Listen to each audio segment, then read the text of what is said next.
If your thermostat is not controlling multiple zones properly, it's probably messing with your comfort and energy bills way more than you realize.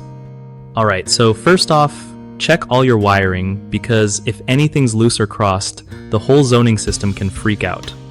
Make sure each zone's thermostat wires are connected exactly how the manual says. No shortcuts or guessing. Then, peek at the zone control board and see if it's set up right. Sometimes settings get reset or confused.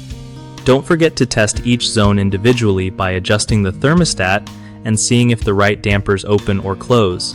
If not, you might have a bad actuator or stuck damper.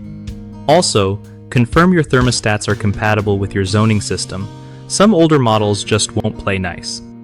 If you're using programmable thermostats, double-check the schedules don't overlap or conflict between zones. Sometimes a simple software update for smart thermostats can fix bugs that mess with zone control. So keep that in mind.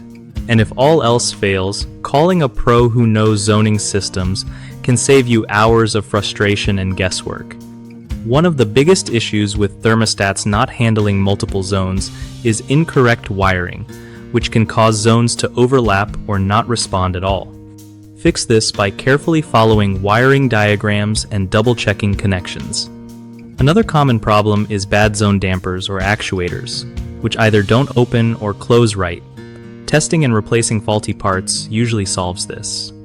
The third big mistake is thermostat incompatibility with your zoning system, especially older systems paired with newer thermostats. Make sure to verify compatibility before buying or upgrade both components together to avoid headaches. BigHomeProjects.com helps homeowners find trusted local contractors who actually know how to fix zoning and HVAC problems without charging an arm and a leg. Contractors also get hooked up with real clients looking for their exact skills, making it easier to grow their business without all the usual hassle.